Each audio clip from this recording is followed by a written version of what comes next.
Salut à tous, un nouvel épisode de Antoine et ses copains aiment le rock et un invité de retour après quelques semaines d'absence.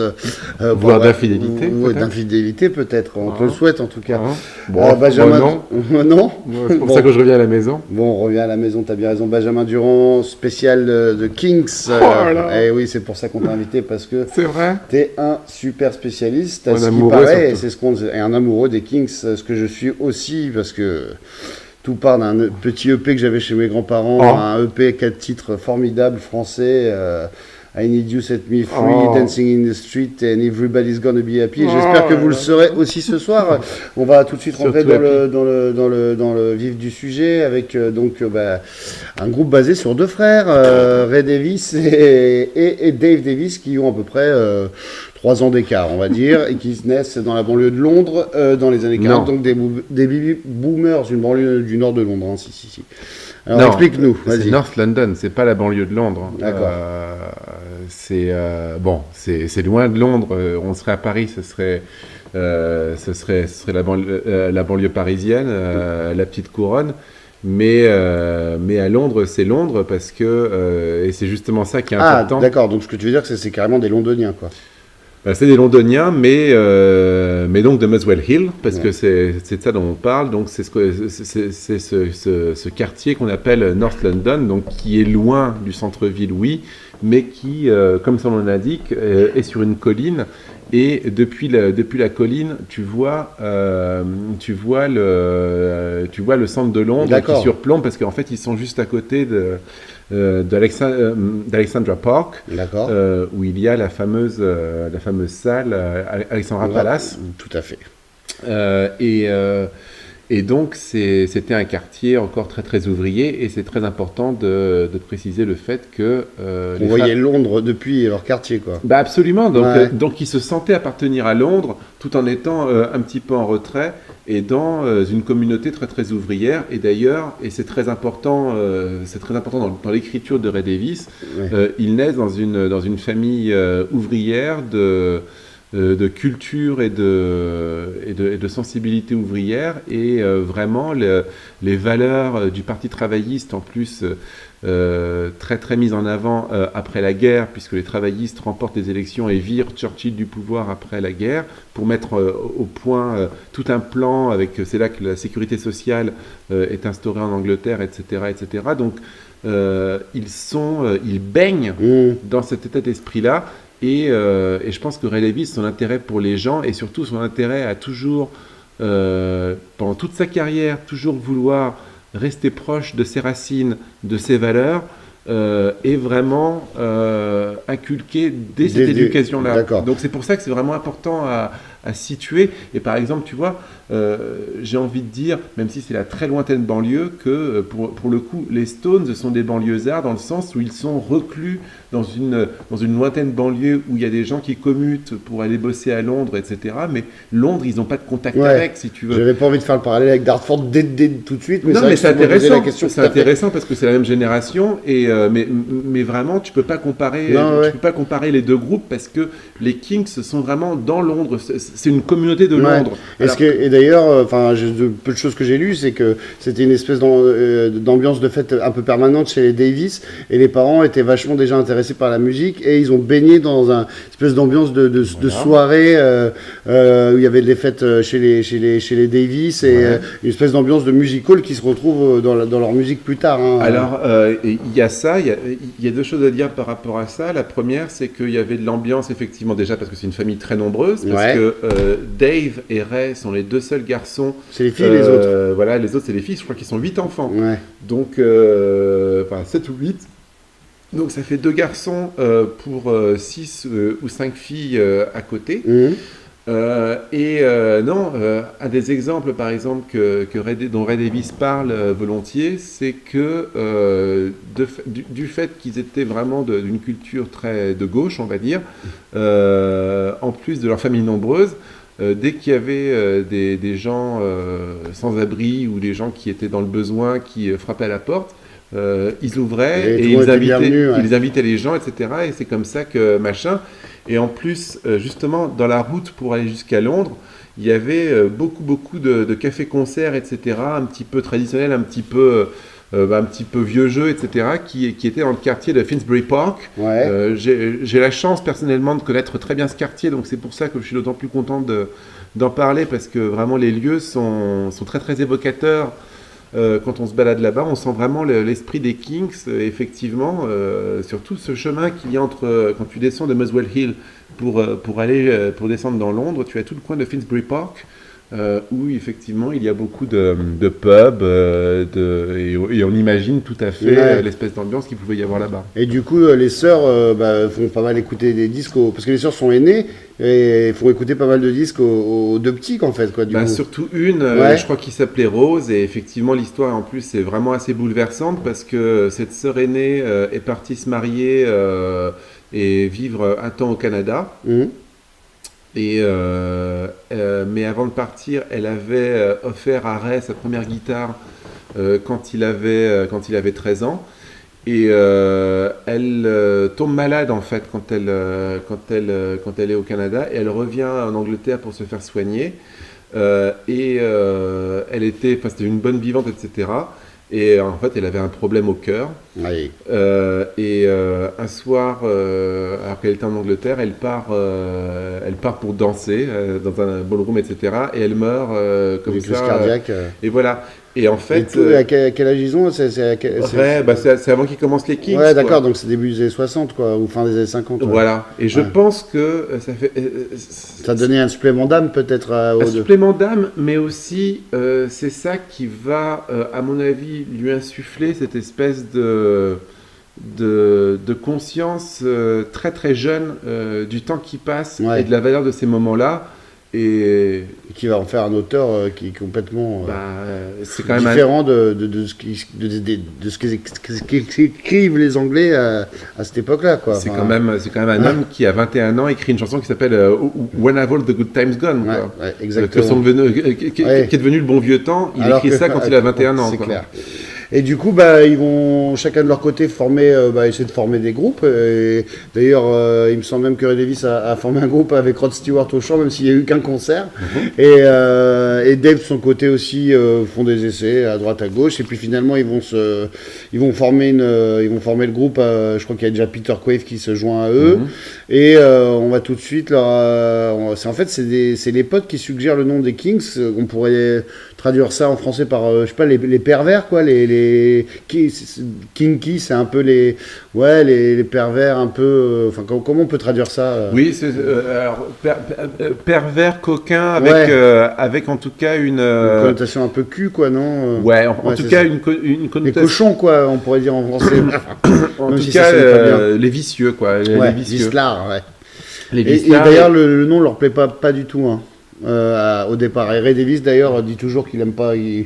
Dans les interviews, il dit toujours qu'il a jamais trop aimé le nom du groupe, quoi. Ouais, mais en même temps, il avait songé à se faire appeler les Misfits. Donc, Ouais. quand même, il y avait quand même cette idée Ouais. de décalage qui était déjà quand même assez importante. Donc, Donc, finalement, du coup, ça devait aller pas décroche, mal. ouais. Du coup, il décroche un contrat pour une série de 45 tours. Donc, ça va être déjà produit par Shelton Mill, le Long Tall Sally, qui est le premier 45 tours du groupe. Il me semble. Et oui. c'est chez Pye Records, donc, Ouais, si je dis pas de oui, bêtises, ça, je pour fais le coup, ça de... c'est chez Paille, et puis bon. Et ils puis font- là, ça marche pas, quoi. Les deux premiers, on se demande même s'il va y en avoir un troisième, quoi. Mm. Et puis là, tout de suite, dès 64, il y a You Really Get Me qui sort, quoi. Voilà. Et puis c'est numéro 1 en Angleterre. Et c'est je crois, numéro 7 ou 6 ou 7 aux États-Unis, hein. Ouais. Alors, évidemment, que dire de You Really Got Me c'est quasiment, avec le recul, les prémices du heavy metal dans le son. Alors, le son vient aussi du fait que Dave avait tailladé son ampli à coups de lame de rasoir, hein, c'est Non, ça, hein. il avait planté une aiguille à tricoter Ah, dans la d'accord. membrane de l'ampli. Ouais, j'avais lu une autre version, d'accord.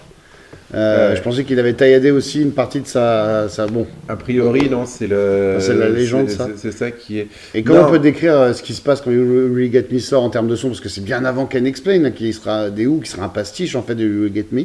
Et déjà, enfin voilà, qu'est-ce qui se passe, le solo de Dave Davies. Bon, après le texte, là on en est encore à un texte rock'n'roll assez pas encore, c'est pas encore les analyses de la société de Ray Davies, mais c'est déjà fort, quoi. C'est un son plus qu'autre chose, non? Oui, mais Alors, oui, mais déjà le texte est quand même effectivement, c'est histoire de couple. il est pas du tout, Oui, mais c'est la façon dont c'est tourné. Ouais. C'est comme souvent chez Ray Davies, quoi. C'est Déjà, pas du quoi. tout, c'est pas du tout anodin. C'est parce que ça reste extrêmement bien choisi, extrêmement bien ciselé comme ça. Enfin, ça percute. C'est un côté vraiment très très. Donc non, et puis surtout la maturité de la composition. Ouais. J'ai envie de dire que ils font bingo. Comparativement, déjà beaucoup plus vite que les Beatles et les Stones, même, je trouve, tu vois. Ouais. Franchement. Puis Please Me, c'est le deuxième single et ça c'est pour numéro 1 tout de suite. Aussi, mais en non, termes mais- d'impact sonore, tu veux Voilà. dire, oui, tout à fait. Non. Ah, c'est clair. Je parle de maturité de composition. Oui, ils ont un temps Je d'avance, trouve que You Really ouais. Got Me est beaucoup plus mature Ah, oui. que Please Please Me, tu vois. Ah, bah oui, carrément. Mais Non, mais c'est ça que je veux dire. Ouais, t'as raison, c'est 2 ans après, cela dit, mais si on compare, moi je suis complètement d'accord avec toi, quoi. Hein Et du coup, c'est le passage dans l'émission Ready Steady Go et puis la diffusion massive sur les radios pirates qui va en faire un Ouais. grand succès, hein. C'est Bien vraiment sûr. un coup de cœur pour tous les amoureux de rock et tout le monde se dit que là c'est différent, là on entre dans un nouveau truc, je pense. En tout cas, après, c'est difficile de se rendre compte parce que la vague était tellement incroyable, parce que bon, ça arrive vraiment effectivement après Please Please Me, Ouais, mais là c'est. après Not Fade Away, après Heart of the Rising Sun, enfin en même temps que tout ça, quoi. Ouais, Là, on est vraiment sur au niveau de la timeline, on en est à peu près Quand même une sur période, cette espèce période de... sympa quand même, hein. En tout cas, voilà, faut... Mais c'est vrai que, enfin, je veux dire, si tu ne sais rien de tout ça, You Really Got Me, tu peux le dater de beaucoup plus tard, quoi, en fait, par rapport au Bien son, sûr. au son juste à l'enregistrement, quoi. Non, De ouais. Not Fade Away ou de Please Please Me, hein. Enfin, quoi que les Beatles en sont déjà à Phil Fine en 64, mais. Moi, je trouve, personnellement, mais après, c'est peut-être une idée que je me fais, mais je trouve vraiment qu'à l'écoute aujourd'hui, je trouve que les autres Ça a vieilli, ouais. font leur époque, etc. Alors qu'il y a une modernité, il y a Ouais. un truc toujours là sur You Really Got Ouais, Me. puis c'est le genre de chanson que même beaucoup plus que Satisfaction, ouais, ça a vachement mieux vieilli, et puis t'as tout de suite envie de. Je sais pas, de lever les bras et de te dire, on en a rien. ouais. Vas-y, on y va, quoi. Enfin, Et puis il y a solo aussi, mine Bah, de rien. ouais, je disais ça tout à l'heure. Mine de rien, c'est Alors- aussi ça. Alors, la Les légende, solos, à est-ce que l'époque, c'est il y en avait vraiment pas. Dave qui joue? Moi, je pense. Oui, hein. oui, bien sûr que c'est Non, mais il n'y a Dave. pas des rumeurs qui non, disent non, que non, c'est non. Page? Ah, Oui, je croyais. on l'a souvent dit, mais non, c'est complètement établi. Donc, que tu vois, c'est le troisième, un Et- single. et je pense que même Page l'a confirmé, etc. Non, Page était a priori, et je pense que Page participe pas à l'enregistrement du Really Got Me. D'accord. Page, je pense qu'il est dans le studio pour All Day and All of the Night, Ah, c'est peut-être ça. mais il ne joue pas, il supervise, il fait partie des gens qui supervisent l'enregistrement, mais je pense pas Encore une fois, si vous avez des petits trucs, vous n'hésitez pas à laisser des messages là-dessus. Mais il y a en tout cas aucun doute sur sur le la- jeu de Dave Davis. Ah, c'est clair que on le retrouvera sur les deux après. chansons. D'ailleurs, il y a des trucs où on reconnaît son jeu même dans des albums plus tardifs de la phase genre Lola versus Powerman et tout, on reconnaît bien sa patte, même si le son de la guitare est absolument génial. Et puis il y a juste ce piano qui fait 3 notes sur You Really Got Me qui est splendide aussi et qui sert vraiment la chanson. Et du coup, donc entre You Really Got Me et All Day of the Night sortent le premier album qui s'appelle tout simplement Kinks. Hein, Oui. et où c'est quand même une grosse partie de reprise. Hein. Là, il fallait faire l'album qui était bah moins là, important que le single. Ouais, donc ouais. on retrouve un peu les mêmes covers que les autres groupes anglais du rhythm and blues. Hein. Oui. Beautiful Delilah, je sais plus ce qu'il y a dessus, mais Bad Head Woman qui est sur le 1er août aussi, Too Much Monkey Business. Voilà, enfin pas mal de choses et quelques compos. Bah, il y a bien sûr You Really Got Me qui est intégré à l'album et déjà les premières compos quand même de Ray Davis. So Mystifying par exemple. Et notamment la magnifique Stop Your Subbing, Ouais. qui apparaît anecdotique sur l'album, etc., mais qui a un avenir, puisque 20 ans plus tard, elle sera un des premiers singles des Pretenders. Ah, Chrissy Hynde. Chrissy Hynde qui épousera Ray Davis et avec Tout à qui fait. ils ont une fille d'ailleurs. Et ça sera une très très belle version donc de Stop Your Subbing par les Pretenders. C'est peut-être le moment quand même à ce stade-là de préciser quand même la particularité aussi des Kings par rapport à tous ces autres groupes, notamment par rapport aux Beatles, aux Stones et aux Who. C'est que les Kings, contrairement à eux, n'ont pas un management omnipotent, etc. Et ça va Ouais. faire Et ça va faire une énorme différence parce que c'est un groupe beaucoup plus livré à lui-même et beaucoup moins dirigé, encadré et quelque part marketé que les autres. Par ce manque de management un petit peu très décideur et très entreprenant et qui veut faire de son groupe des marionnettes, comme ça a été le cas. Parce qu'il va aussi leur jouer des tours plus tard dans leur carrière. Mais ça leur a joué des tours. Mais en tout cas, à cette époque, ils sont... Mais ça a aussi... ils en ont souffert, ça leur a joué des tours, mais je crois que ça a aussi...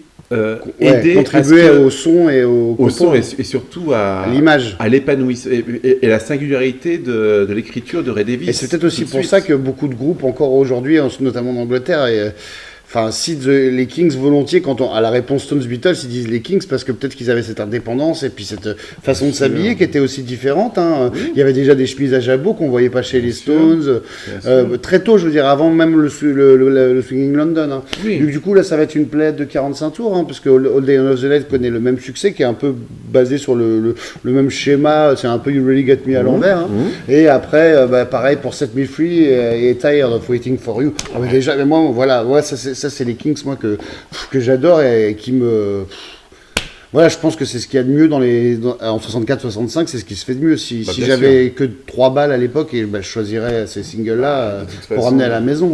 On fera peut-être le bilan à la fin des années 60, mais je suis désolé, tu prends tous les groupes, etc. Tu me proposes de partir sur une île déserte, tu me dis quel compile de singles des années 60 tu choisis entre Beatles, Stones, Kings etc. Mais moi, j'hésite pas une seule seconde, c'est les Kings que je prends. Mais tu veux dire pour ton plaisir personnel, quoi. Et puis, et je pense pour la valeur historique, quoi. Je pense que c'est tellement, en termes de compos, c'est tellement plus fort que tout, quoi. C'est tellement... Alors justement, c'est fort pour toi qui est complètement passionné d'Angleterre, on va y revenir. Parce que du coup, ce qui se passe, c'est que donc, les Kings marchent, et comme je le disais, ils ont une petite cote aux États-Unis, leur single marche mieux que les Stones, qui sont complètement inconnus. Et surtout que eux d'office, c'est leur chanson à eux, quoi. Oui. À l'époque. Les Beatles cartonnent et tout ça, mais ils font vraiment partie de la British Invasion, jusqu'à ce qu'après une tournée, on ne sait pas trop ce qui s'est passé d'ailleurs, mais l'American Federation of Musicians qui sont interdits jusqu'à nouvel ordre de tourner. Si, on le sait, mais c'est aussi... Alors raconte-nous ce qui se passe aux États-Unis, parce que ça va quand même faire qu'aujourd'hui, malheureusement, à l'échelle de la mondialisation, c'est un peu les oubliés, quoi. Parce que à cause de ça, quoi. Qu'est-ce qui s'est passé sur cette tournée 65 ? C'est Dave qui pétait les plombs et qui baisait tout ce qui bouge.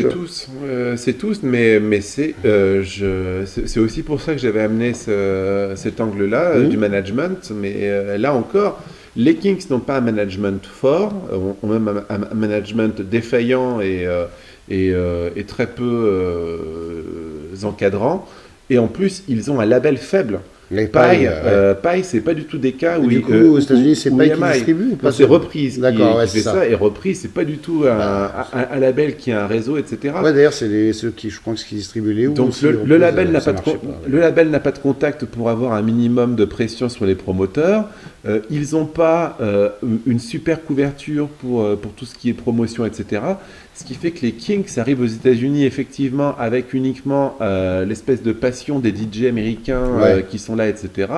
Mais derrière, les choses ne sont pas du tout organisées pour eux. Les Kings, il n'y a personne pour encadrer le groupe. Je veux dire que c'est encore pire que les Beatles, ils sont 5-6 à partir en gros, comme ça, sur la route, en se démerdant pour louer les hôtels. Ils n'ont pas du tout un Brian Epstein qui est là pour faire écran, qui est là pour filtrer absolument tout le truc. Eux, ils se prennent tout dans la gueule, etc. Et puis, si tu veux, imagine un petit peu des mecs comme ça qui sont propulsés. On les a fait enregistrer.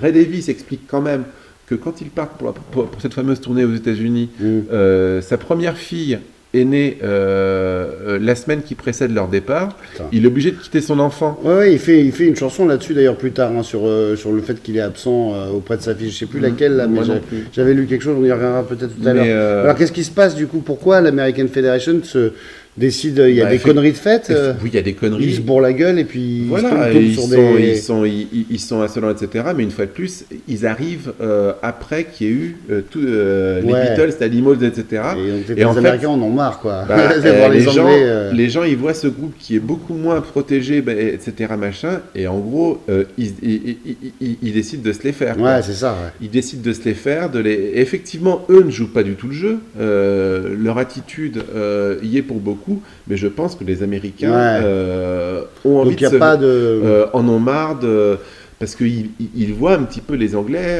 comme des espèces de mecs qui viennent baiser leur nana, quoi. un peu, et puis aussi des espèces d'aliens, quoi. Faut pas non plus oublier qu'on est dans ce contexte, on est aux États-Unis, quoi. C'est quand même un pays très isolationniste, etc. Et on est en plus dans un contexte de guerre froide où il y a eu toute une culture de. C'est même. Ça n'a pas beaucoup changé. Dans la science-fiction, avec les envahisseurs, etc. Machin. Et les Anglais étaient enfin, tu vois, les envahisseurs de David Vincent, des années 60, et ben quelque part, il y avait cette espèce d'imaginaire-là aussi. Ouais, d'accord. Tu vois. Et du coup, mais les gens qui gèrent le show business, c'est pas des gens à la cool, quoi. C'est des gros connards qui. C'est la vieille école. Donc voilà. Et les Kings, en plus eux-mêmes, je pense qu'ils ne kiffent pas vraiment d'être. Ils ont une espèce de mal du pays. Et d'ailleurs, Dave Davis le déclarera de façon ouverte dans les interviews. Oh, ils nous ont virés, bah tant pis, moi ça me faisait chier, je préférais rester à la maison. C'est ce qu'ils vont faire, et du coup, c'est même Ray Davis qui négociera la permission de retourner aux États-Unis, mais ça ne sera pas avant 69, donc là il y aura un siècle qui sera passé. Absolument. Donc du coup, peut-être un mal pour un bien, puisqu'ils vont se consacrer. Ils vont retourner en Angleterre et puis ils vont vraiment pouvoir. Ils vont d'abord aller tourner en Asie. Oui, et puis c'est là où. Il y a le premier crossover de l'histoire, peut-être, See My Friend. C'est ça que tu voulais dire? Exactement. Je vais pas dire parce une connerie. Que dans un hôtel à Bombay, il entend par la fenêtre de la musique indienne, etc. Et ça trotte dans sa tête ce côté lancinant. Ça, c'est au même moment que Harrison, presque. C'est marrant que. C'est même 6 mois avant Norwegian Wood. Ouais, c'est ça, ouais. Et pourtant, lui, il n'a pas le sitar, mais en tout cas, c'est vrai que c'est une espèce de fusion entre le rock et la musique indienne avant tout le monde, quoi. D'ailleurs, le single, là, aux États-unis, la personne comprend, là, pour le coup, ça marche pas du tout. Non, mais en Angleterre, par contre. Aussi, tu crois qu'en Angleterre, Ouais, enfin, c'est pas leur plus grand succès, mais le single se comporte tout à fait honorablement, et c'est McCartney qui déclarera dans la presse être vachement impressionné par cette chanson, quoi. Puis encore une fois, ils sont précurseurs. Hein. D'ailleurs, pour revenir sur All Day and All of the Night ou You Really Got Me, à part 4-5 ans après, jamais aucun groupe n'aura ce son-là. Hein. Non. Ils ont pas. À part I Can Explain the Who. Ouais, mais là c'est le même producteur, etc. Mais c'est un passif, c'est ce qu'on disait. Donc le deuxième album sort, mais enfin c'est vrai que les albums, moi j'ai du mal, j'ai jamais vraiment écouté les Kings comme ça. Donc Kinda Kings, c'est encore à peu près le même phénomène que le premier. On met les singles qui marchent bien, puis on rajoute quelques reprises. Même si Kinda Kings. Oui, ça c'est quasiment que écrit, à part Dancing in the Street, je crois que c'est signé par Davis. Hein. Enfin que Ray Davis, il n'y a pas encore Dave qui est écrit sur cet album. Et il est enregistré très très vite, ils ont aucun recul sur ce disque-là, et pourtant déjà c'est un super disque. C'est plus bluesy. Hein, ouais, non, il est superbe ce disque, il y a un son formidable, enfin bon, c'est encore Shale Talmy qui est là. Tu dis qu'il a été enregistré vite et je crois qu'il sort 10 jours après en plus. Non mais c'est un enfer. Non mais Paille, c'était vraiment géré n'importe comment, ils ont aucune délicatesse, c'est vraiment délicatesse, c'est vraiment le terme que Ray Davis emploie lui-même. Mais bon, c'est vraiment remarquable le résultat que ça donne, la fraîcheur. Il faut que je réécoute ça. Sans doute grâce à Alors, ce qui est chiant, c'est que pour ceux qui aiment le vinyle, etc., il y a bien sûr des rééditions là, depuis quelques années en vinyle qui sont pas mal, mais pour trouver des pressages originaux des Kings, c'est un enfer total. Hein. Ça coûte la peau du cul. Encore une fois à cause de Paille. Ouais, je sais pas à cause de qui, mais en tout cas, c'est terrible parce que bon.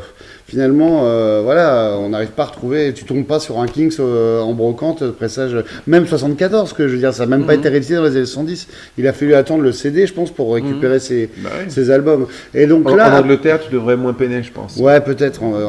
Les 45 tours se trouvent, mais bon, sûrement en Angleterre, ouais. Même sur Discogs, les prix sont affolants. Bon, bref, après Kinda Kings, il y a un peu le groupe prend un peu une espèce de tournant, et il y a 2 singles qui change un peu de son avec Well Respected Man et l'autre voilà. c'est Dedicated Flower Fashion et l'arrivée de Nicky Hopkins qui va vraiment être omniprésent. Enfin l'arrivée. Ah si, bah, ça rajoute un piano quoi. Il y a un côté un plus, c'est ce que tu disais, plus doux qui se met en place. Enfin, parle-en. Oui, de toute façon, voilà, en quelque sorte, les Kings se sont assignés les Kings se sont assignés à résidence en Angleterre.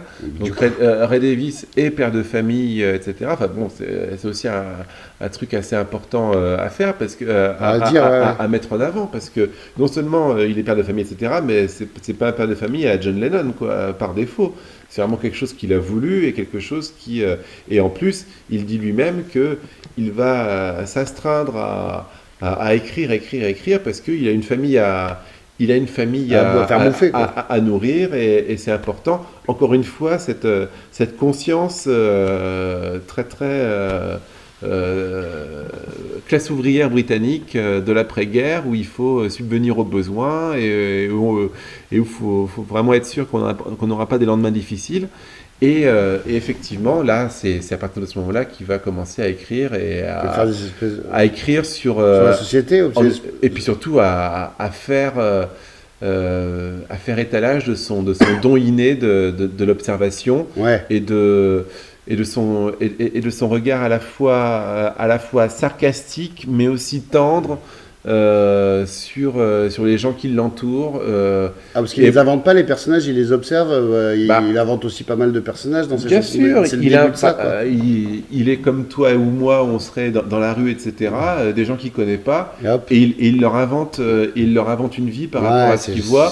Et il met beaucoup de lui-même aussi dedans. Quelque part, il se moque aussi de ses travers à lui en parlant des personnages. Il se moque aussi de son frère. Quand on voit Dedicated Flower Fashion, Dave Davies, lui par contre, était un personnage beaucoup plus flamboyant, qui n'était pas du tout aussi pantouflard que Ray. Ouais, il sortait beaucoup, il faisait n'importe quoi, lui, pareil. Absolument. Il faisait n'importe quoi. Je crois que il a la réputation sulfureuse. Enfin, je veux dire, il est plus proche d'un Kiss Moon que... enfin, peut-être pas exactement. Kiss Moon, peut-être pas, mais non, c'était pas vraiment ça. Mais en tout cas, il y a surtout un gros contraste entre les deux, entre le family man qui est Ray et puis Dave, en plus qui avait 3 ans de moins et à cet âge-là ça compte quand même beaucoup. Justement là peut-être on peut faire un petit point là-dessus sur le rapport entre les frères. Il y avait quand même ils se battent, ils se foutaient sur la gueule littéralement sur scène aussi. Il y a des légendes comme ça ou qu'est-ce qui est vrai, le principal problème violent à cette époque-là c'est entre Dave et Mick Avory. D'accord, le batteur, je rappelle. Le batteur qui était d'ailleurs premier batteur des Stones. Un des premiers batteurs des Stones, tout à fait. Et non, ils s'entendaient, enfin ils se sont jamais entendus tous les deux. Ah merde. Et à tel point qu'il y a une anecdote lors d'une tournée au Pays de Galles, Mick Avory qui est bien bourré, traficote un petit peu les éléments de sa batterie, etc. Et en vient après une énième provocation à son endroit de Dave. Il le plaque et commence à le taper dessus avec à coup de non je sais pas plus ou moins le charlet qu'il avait pris, etc. Ah ouais, d'accord, un coup de batterie quoi, un coup d'élément de batterie. C'est vraiment un truc, etc. Enfin, et il manque de le tuer carrément quand même. D'accord. Donc putain la vache. Voilà, c'est assez violent. D'accord, donc mais sinon la relation est restée courtoise ou il devait y avoir une forme de jalousie. Ray avait quand même écrivé tout, etc. Même si Dave après s'y est mis, il a écrit des trucs formidables. Bien sûr. Dave, je pense qu'il était assez machin. Assez machin. Non, il était assez admiratif de son frère et assez. Voilà, il était assez. Il prenait acte de l'état du pouvoir au sein du groupe. Et justement, Ray, je pense qu'il a compris dès justement You Really Got Me que Dave apportait ce supplément un petit peu sauvage à sa musique qui faisait que la mayonnaise était intéressante. Quoi. Et donc du coup là on passe sur le 3e album, c'est King's Controversy. Oui. Ouais, et là donc c'est un peu différent là, c'est moins du rempli, c'est moins. Carrément. On arrive déjà à un album l'album commence à être plus important et on commence à peut-être c'est pas enregistré c'est enregistré moins rapidement que le deuxième quoi. Bon, en tout cas, je sais pas si l'album en tant que format est plus important, mais en tout cas là en tout cas Ray se lâche définitivement et là ses premiers thèmes très très portés sur le fait de ne pas être comme tout le monde, C'est là-dessus que vous retrouvez sur la nostalgie. Good Time Gone dont on parlait tout à l'heure. Absolument. I'm on an Island, ça veut dire beaucoup de choses. Ouais. I'm on an Island avec les singles des Kings, ce qu'on disait tout à l'heure aussi. Gotta Get the First Plane Home, là aussi ça sans c'est dire des long. références peut-être à leur tout à fait. autour des États-Unis. D'ailleurs, King Controversy, ça vient de leur interdiction aux États-Unis. Absolument. Controverse. Absolument. Et puis l'exceptionnel Till the End of the Day, l'intro quoi. qui est un petit peu l'espèce de coda. La conclusion de la période, on va dire, garage, quoi. C'est une espèce d'au revoir à ce style-là. C'est le dernier parce que après on va arriver à la période. Déjà, il y a déjà le tube qui presque l'hymne. Enfin, c'est l'hymne du film London, si je peux dire ça. C'est Sunny Afternoon. Hein. Ça va arriver, pas longtemps après, ouais. C'est les tubes de l'été 66 en Angleterre. Oui, bien sûr. Bien sûr, tout à fait. Là, en plus, là, une écriture formidable quand même, et puis en plus avec un ancrage social assez délirant, parce que l'éternelle fascination de Ray Davies pour les classes sociales, parce qu'en fait il parle d'un personnage, un espèce d'aristocrate en pleine décadence, qui en fait voit des huissiers. Il est en train de siroter une espèce de bière dans son jardin, dans son espèce de manoir, mais tu as des huissiers qui défilent pour lui retirer absolument tout. Mais lui, il bouge. Et puis lui, il boit, et puis il déplore ça, et puis il comprend pas. Tout ce qui lui reste, c'est un après-midi ensoleillé, quoi. Ouais.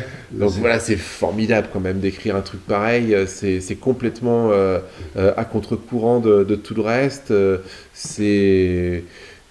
Il chante ça divinement. Et en même temps, il est en pleine dépression nerveuse, Ray Davies, à cette période. Il fait une dépression et c'est là où il va commencer à écrire les morceaux de Face to Face et puis de Village Green qui va sortir l'année d'après. Voilà, là on arrive sur la trilogie, sur l'espèce de trilogie intouchable. Alors que la trilogie, pour toi, tu vas de Face to Face en passant par Village Green Something Else, Village Green. D'accord.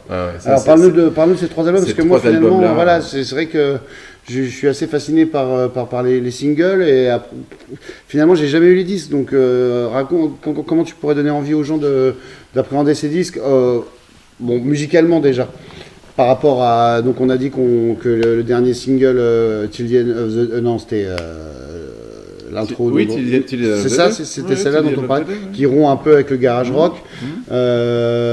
Qu'est-ce qui se passe musicalement? Ça devient plus riche, bien sûr, en studio. Il y a plus d'instruments.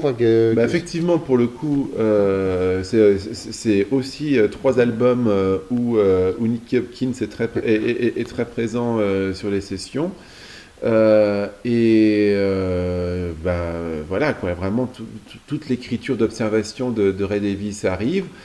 Sur Face to Face, il y a aussi, mine de rien, ça paraît banal aujourd'hui, mais l'irruption de bruit de la vie quotidienne, un petit peu à la mode de Pet Sounds qui sont là, la pluie, le téléphone, des choses comme ça qui sont là, sur Party Line notamment. Enfin bon, la mélodie de Rosie, Won't You Please Come Home, c'est fascinant. A Rainy Day in June, c'est merveilleux. Il y a Dandy, ce portrait improbable, une espèce de chéri de ces dames comme ça, une espèce d'amant pathétique digne des pièces de Feydeau et tout ça. Il y a Fancy aussi dessus avec des sons indiens. Là aussi, là encore. Quoi. Mais là, il y a vraiment les sonorités indiennes plus que dans le morceau de Set Me Free. Non, c'était pas Set Me Free dont on parlait.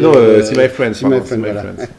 Et du coup, les trois pourraient être une espèce de...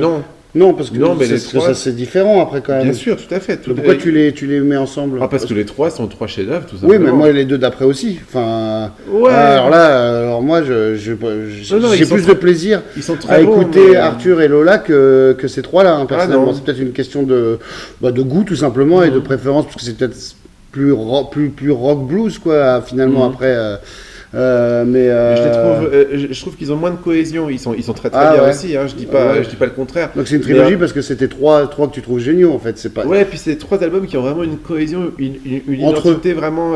C'était ça ma question. Vraiment super forte quoi. Ils sont et puis ils sont vraiment le cœur de. C'est le groupe anglais le plus anglais quoi. Oui, mais surtout ils sont vraiment le cœur de Ray Davies à son sommet en termes d'écriture quoi. Il va vraiment sur ces albums-là et puis on sent le groupe derrière lui. Enfin, il y a une espèce de cohésion générale qui est fascinante quoi. Et sur Something Else, il y a quoi que tu recommanderais que tu mettras dans la playlist Tout. Franchement, Two Sisters quoi. Ouais. Two Sisters. Il y a Waterloo Sunset qui est le tube absolu, évidemment, qui est magnifique. Ça c'est. Death of a Clown, David Watts qui ouvre l'album. Voilà, bien sûr. L'excellente chanson de Dave aussi, Love Me to the Sunshine, ça c'est quand même magnifique. Afternoon Tea, qui a une espèce de truc complètement. Et du coup, qu'est-ce qu'a en plus Village Green? Parce que là, tout le monde maintenant, il y a un peu alors qu'il était passé un peu inaperçu, c'est pas très mal vendu. Là aujourd'hui, tout le monde considère ça comme un chef-d'œuvre, ce qu'il est. Et pourquoi c'est Village Green qui ressort toujours dans les grandes listes? Qu'est-ce qu'il a de plus et pourquoi il a plus 50 ans après? Et d'ailleurs, c'est les 50 ans cette année. Pourquoi là, il y a une réédition d'ailleurs qui est sortie ou qui sort, je sais pas. Qui est sortie. Qui est sortie.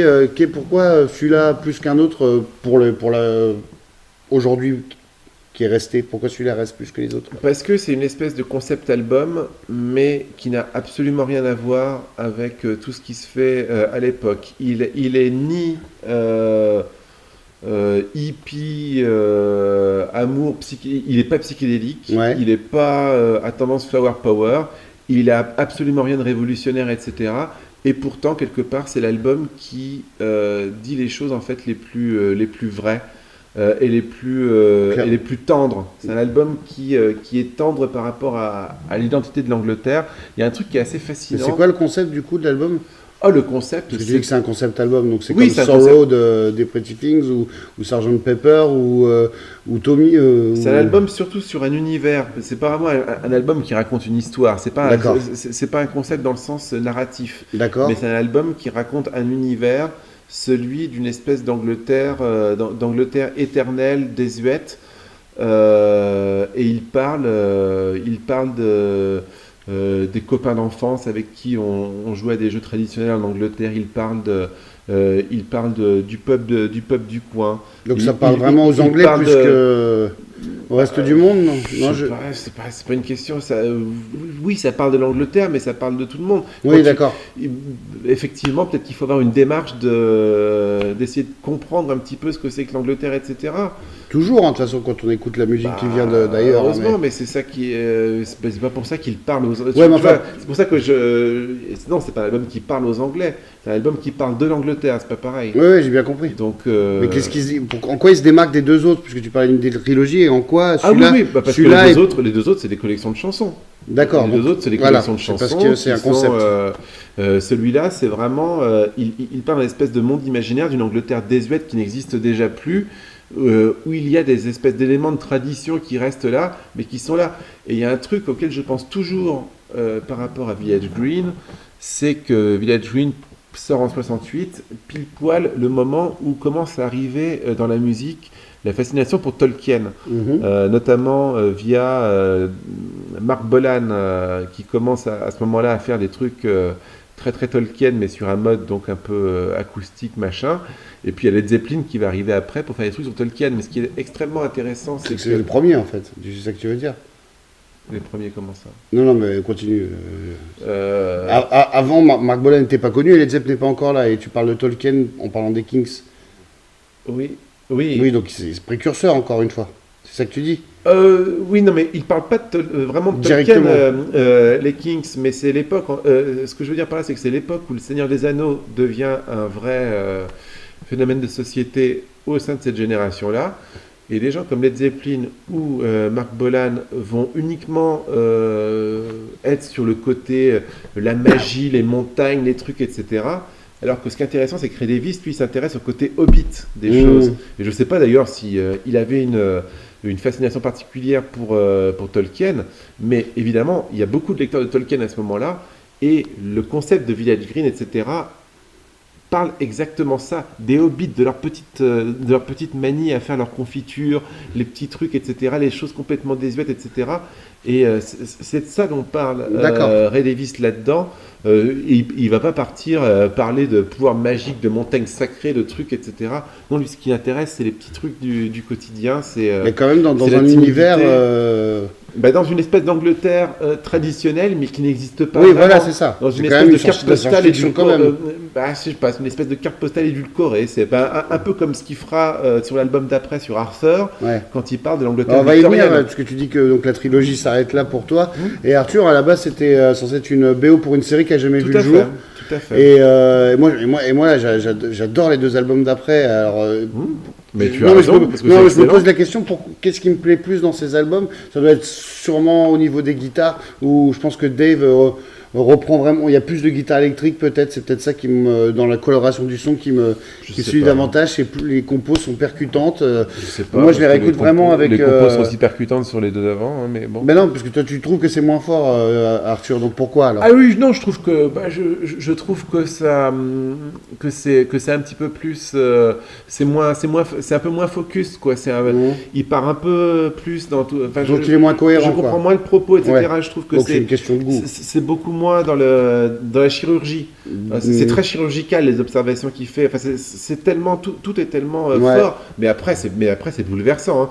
Moi, musicalement je trouve ça vraiment ils vont plus loin. Je veux dire là-dedans si je mets 10 sur 10 aux 3 d'avant, je mets 9 sur 10 à d'accord. Arthur. Tu vois, je comprends mieux. Donc c'est vraiment une question juste de goût. C'est complètement parce que là on n'est pas d'accord, mais on va pas. Ça n'a pas trop d'intérêt. Non mais enfin on n'est pas d'accord. C'est pas comme si on n'est pas sur celui-là il est oui. C'est vraiment 10 sur 10 contre 9 sur 10. On est d'accord, parce que je dis pas que Village Green me plaît pas non plus. Parce que rien que Victoria, non, mais Victoria, on pourrait faire des enfants, les appeler comme ça juste pour ça. Quoi, absolument. Donc, et puis Shangri-La, Mr. Churchill, moi j'adore celui-là et celui d'après, et puis voilà. Shangri-La, c'est pour le coup, Shangri-La, c'est peut-être le chef-d'œuvre des Kings en termes de chansons. Enfin, il y en a tellement, mais. C'est incroyable parce que là, ça fait peut-être déjà 10-12 minutes qu'on enchaîne les albums de ouf, quoi. Enfin, qui pourraient être dans les 500 meilleurs albums de tous les temps. Si les Américains de Rolling Stone étaient moins cons et avaient écouté plus de disques. C'est pas la Bible. Mais finalement, on va dire qu'un peu que cette roulette s'arrête à Lola versus Powerman, qui va être le dernier album, on va dire, qui est encore dont les mérites sont vantés aujourd'hui, puisque après la suite de la carrière va être un peu. Enfin, je dis pas qu'il n'y a pas de bonnes choses, mais vraiment, tout le monde s'arrête là. Personne ne te parle. Les copains, quand ils te parlent des Kings, on a tort, parce que moi, je connais rien après, quasiment. Il y a Maxwell Hillbillies déjà, qui arrive 2 albums après. Il y a Percy aussi, qui a des choses vachement bien. Percy, c'est vachement bien. C'est vrai. Celui-là, je le connais encore, et c'est après. Donc, qu'est-ce qui se passe au niveau du groupe? Parce que Peter Quaife, il s'est barré depuis longtemps. Il s'est barré juste après Village Green. Ouais, voilà, c'est ça. Et il reste quand même le meilleur ami de Dave Davies ou pas? Mick Ivory toujours là ou... Bien sûr, il reste jusqu'au début des années 80. Ouais. Alors, parce que là, après, moi, je te laisse la parole, parce que moi, je connais plus rien. Donc, Percy, et donc tu disais. Alors, il se passe quoi? Il y a Lola. Oui, bien sûr. Lola, ça, on en a parlé. Non, on n'a pas parlé de la chanson. Oui, la chanson qui est le début du glam rock pour toi. Et on en a parlé d'autres. Pas uniquement pour moi, mais, oui. Mais surtout, il y a de ça. Mais c'est aussi la chanson grâce à laquelle ils retournent aux États-Unis. Déjà, ils ont le droit de retourner aux États-Unis. Et surtout, la chanson arrive à point nommé au moment où ils sont autorisés à retourner aux États-Unis, parce que la chanson est un énorme succès aux États-Unis. Ça cartonne. Et donc là, ils repartent pour conquérir les États-Unis. Ça va devenir un groupe d'arena et de stade, en fait, presque en 70, non? Déjà, alors, ça va évoluer parce que déjà, il faut qu'ils se défassent de leur contrat avec Pye. Oui. Et ça va intervenir juste après Percy. Et Muscle Hillbillies est le premier album qu'ils sortent pour RCA. C'est RCA, voilà, c'est ça que je cherchais. Voilà, ils sont sur RCA. Et ils font donc Muscle Hillbillies, qui est un album superbe aussi, et qui, comme son nom l'indique, est un espèce d'album de country rock. D'ailleurs, c'est une influence majeure, j'ai oublié de le dire. Je parlais de musical et tout, mais la country, le folk et le R&B au début. Voilà, donc c'est un country rock, ouais. C'est un espèce d'album de country rock, mais qui parle de personnages du North London, donc parce que c'est évidemment un jeu de mots assez subtil. Muswell Hillbillies, leur quartier s'appelle Muswell Hill, et évidemment les Hillbillies, c'est les gens, les habitants de la région des Appalaches aux États-Unis. D'accord. Donc voilà, et là il y a tout un tas de chansons absolument sublimes sur Muswell Hillbillies, Holloway Jail. La chanson de Muswell Hillbilly, c'est drôle, c'est tendre, c'est superbe. Où il dit que, en fait, il parle d'un personnage. C'est assez génial cette chanson parce qu'il parle d'un personnage. C'est la grande époque des villes nouvelles en Angleterre, où ils veulent complètement refaire tous les quartiers un peu dégueulasses, qu'ils trouvent dégueulasses un peu partout, et ils veulent recaser les gens dans des espèces de villes nouvelles horribles, dans des espèces de blocs. Comme on a ici aussi. Absolument. Et en fait, les cheveux. Non, oui, c'est ça par exemple. Et en fait, Ray Davies là-dessus campe un espèce de personnage improbable où il fait comme s'il était américain, etc. Un espèce de pionnier américain, etc. Sauf qu'en fait, c'est un personnage qui vit à Muswell Hill et il veut pas qu'on le déloge. Lui, ce qu'il veut, c'est son pub à la con, c'est son machin, etc. Et puis il est limite avec son fusil, etc. Faites ce que vous voulez de vos conneries, mais moi je suis à Muswell Hill, je bougerai pas de là. D'accord. C'est superbe, superbe d'écrire. Donc, tu veux dire, c'est au niveau parce que, là, franchement, je pose des questions. Everybody's in Showbiz, il y a encore des merveilles absolues là-dessus. Et c'est toujours la musique et la prod souffrent pas un peu, non, c'est superbe. Alors, qu'est-ce qui explique que bon, à part le fait que peut-être qu'on a lu 3 papiers et on se dit, bon, il y a un mec qui a écrit que c'était fini après tel album, c'est ça?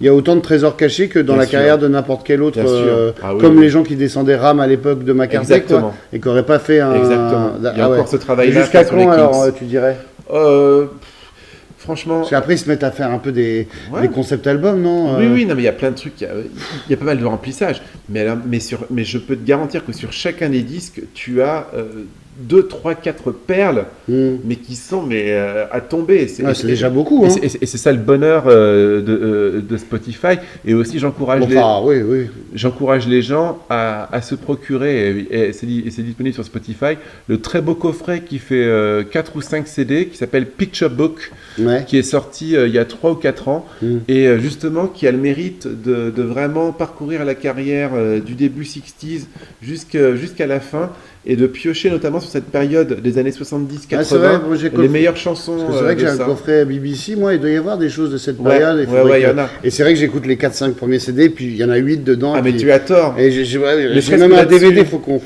je regarde, qu'on regarde ça ensemble. Mais grave.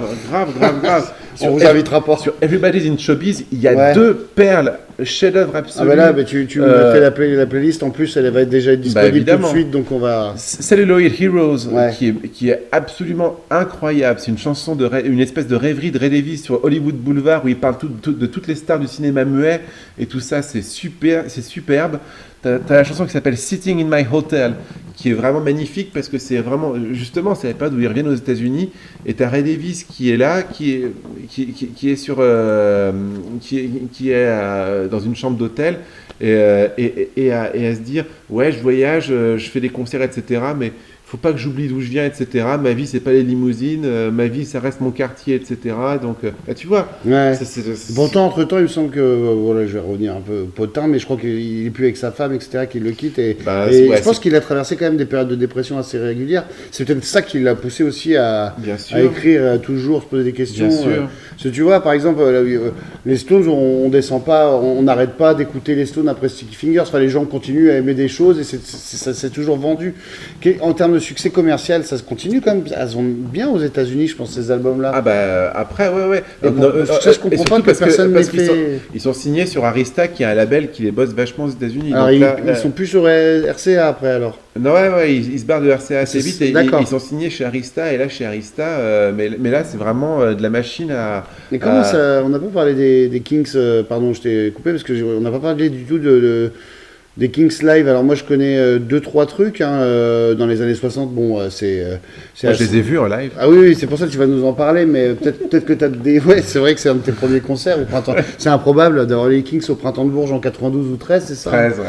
Et je crois qu'il y a un live de cette tournée qui est sorti. Mais du coup, les albums des années 80, bon, c'est parce que c'est vrai qu'on a fait un épisode mais qui n'est pas encore diffusé, donc sur les années 80, on a complètement oublié de parler des Kings parmi les baby boomers qui ne sont pas invités au Live Aid, sûrement, probablement. Non. Ou peut-être qu'ils se sont invités et qu'ils n'y vont pas, mais je crois pas. Enfin, Non, je pense pas, non. Mais est-ce que c'était un groupe, par exemple, qui a fait des clips pour MTV en 80 Oui, pour les albums State of Confusion ou... Ouais, il y a oui, absolument. Il y a, sur State of Confusion, il y a un tube, un vrai tube en Angleterre qui s'appelle Common Dancing. Le clip est très très drôle. Et on voit les deux frères. Ah oui. Et il y a toujours Mick Ivory. Non, peut-être pas. Non, il est parti, je crois, en 83. Il est parti. D'accord. Donc quand tu as vu les Kings, il n'y avait plus que les deux frères, ce qui est déjà pas mal. Ouais. Et on va peut-être un peu passer sur la fin. Vous écouterez par vous-même. Ah, mais il y a des choses formidables. Donc tu nous fais une playlist avec un extrait de chaque album. Grave. Donc sur scène, du coup, parce que je crois, moi j'avais vu Top of the Pops de 75 où il commence à y avoir des cuivres et tout. Bien ça devient une espèce de groupe oui, c'est leur époque un petit peu vaudeville. Non, là c'est l'époque un petit peu où ils sont vraiment sur une espèce de représentation volontairement vieillotte, mais etc. Ils font pas des stades, les Kings. Ah, aux États-Unis, ils font des stades, si. Des stades, vraiment? Ouais, ils font des stades. Mais il n'y a pas des tournées avec des cartons-pâtes et tout? Non, c'est pas du carton-pâte, mais ils font des énormes salles aux États-Unis. Ah, des salles, ouais. Et des stades aussi, ils en ont fait. Il faut vraiment qu'on aille chercher tout ça sur YouTube. Et n'hésitez pas, si vous êtes amoureux des Kings, mais vraiment, ils en ont fait. Je n'ai pas le souvenir, même dans les canards, dans Rock'n'Folk, et tout ça, d'avoir eu un papier sur l'après de les Kings 72, 93. Mais ça a toujours été méprisé par les rock critiques. Il y a Mishka Azayas qui est hyper... ça, et d'ailleurs, je veux vraiment rendre hommage aux émissions magnifiques qu'il fait depuis qu'il est sur France Inter. Il a notamment fait une interview, tout simplement magnifique, de Ray Davies sur 2 émissions. L'interview est magnifique. Enfin bon, et c'est avec beaucoup d'émotion qu'il parle de ça parce que c'est évident que c'est son groupe préféré et un groupe qui l'a vraiment, je pense, aidé en plus dans sa vie personnelle. Et c'est vraiment très très fort ce qu'il fait passer. Donc, Mishka, on l'embrasse. Ah ouais, vraiment, sincèrement, parce que c'est vraiment très très touchant ces émissions. Et du coup, moi j'ai un regret parce que ça fait combien de temps? Je sais pas, peut-être 6-7 ans. Il y avait Ray Davies qui était passé à l'Olympia. Et je sais pas comment je m'étais démerdé, mais en tout cas, j'y suis pas allé. Et alors ça, c'est un regret parce que ça a l'air d'être des shows bien sympathiques. Là, récemment, vous pouvez trouver sur YouTube un Glastonbury qui 2010. fait un peu 2010. Ouais, il doit être 15-16h, 17h. Et il est là avec ses petites lunettes, avec sa même gueule, et puis là, tu te rends compte du répertoire incroyable qu'il a. Quoi. Et puis c'est la messe, quoi. Ouais, c'est la messe. Bon, j'avoue, il y a pas mal. C'est pas rempli, rempli. Tu vois, c'est l'heure où les gens sont encore en train de se bourrer la gueule. Non, mais je voyais. Alors, ça devait être un autre, parce que là, je voyais un Glastonbury, non, pas de nuit. Non, 2 jours. Mais 2 jours où c'était quand même bien plein, etc. Où il fait l'enchaînement Waterloo Sunset et Days avec des choristes, etc. Ouais, c'est celui-là. Mais c'est vraiment la messe totale. Ça, regardez-vous ça un dimanche après-midi, c'est magnifique. Ah oui, non, mais les gens sont fous. Puis même vous, là, c'est tous les tubes que je connais même moi. Donc, c'est vraiment une super setlist et tout. Et là, récemment, il y a la ressortie, bien sûr, des 50 ans de Village Green. Et puis, il y aurait une reformation. Il en parle à Mishka Azayas. Parce que l'interview date de... l'interview a été faite il y a un mois et demi. D'accord, ouais. Il y a un mois et demi. Et donc, il dit que c'est encore... qu'il aimerait beaucoup, mais qu'il faut encore bosser avec Ray et puis Mick. Parce que Mick serait dans le coup. Ah oui. Ça, c'est cool, mais parce que Dave, entre-temps, a eu un accident cérébral. Il a dû littéralement réapprendre à jouer de la guitare. Oui, a priori, oui. Ouais, bon, ça, c'est chiant. Et c'est quoi les souvenirs, juste pour finir, sur le concert que tu as vu à Bourges C'était génial parce que moi, les souvenirs que j'en ai, et j'étais loin de connaître beaucoup de choses sur le groupe, mais c'était vraiment 13 ans, quoi, mon petit père. Mais c'était vraiment Ray qui était très très qui était assez showman, mais plus maître de cérémonie, etc. On voyait que c'est lui qui avait l'autorité. Mais alors Dave, qui était un espèce de feu follet. Ah ouais? Ah ouais, mais incessant, quoi. Il n'arrêtait pas de filer sa guitare au public pour qu'il gratouille les machins, etc. Enfin bon, il sautait partout. Bien, ouais. Voilà, ça avait un côté... Et le public, c'était à tête d'affiche et tout, les gens étaient... Ah oui, c'était à tête d'affiche. Le son un peu hard rock. Oui, c'était... mais c'était superbe, hein. C'était génial. Et puis il faisait tous les il finissait par les trucs, par les You Really Got Me, All Day of the Night, et tout ça, ouais. mais c'était classe. Enfin, Ray avait vraiment l'espèce de maîtrise du truc, et puis Dave qui était derrière. Enfin voilà, je me souviens. Enfin bon, c'est le premier concert où j'avais une oreille qui sifflait à la fin du concert, donc le premier d'une longue série ensuite. Mais c'est formidable, un vrai parcours initiatique qui a commencé à partir de ce concert. Bon, ben, c'était super en tout cas d'en parler avec toi. À tous ceux qui disent toujours oui Beatles ou Stones, je réponds Kings. Je vous trouverai crédible le jour où vous connaîtrez aussi bien les albums des années 60 que ceux des années 70 et 80, parce que c'est quand même donc apparemment selon toi une méconnaissance de notre part. Et on va aller réécouter tout ça avec ta playlist. En tout cas, merci. N'hésitez pas à liker la page Facebook et la page YouTube aussi. Hein. On a besoin de vous. Et nous, on vous like en tout cas. C'est voilà, c'est parfait pour eux. On vous kiffe, on vous surkiffe. Bon allez, bisous de toute façon. Ceux qui seront allés au bout du plus long podcast depuis le début, c'est 55 minutes. Double podcast, double groupe, double Kings. Allez, je vous embrasse.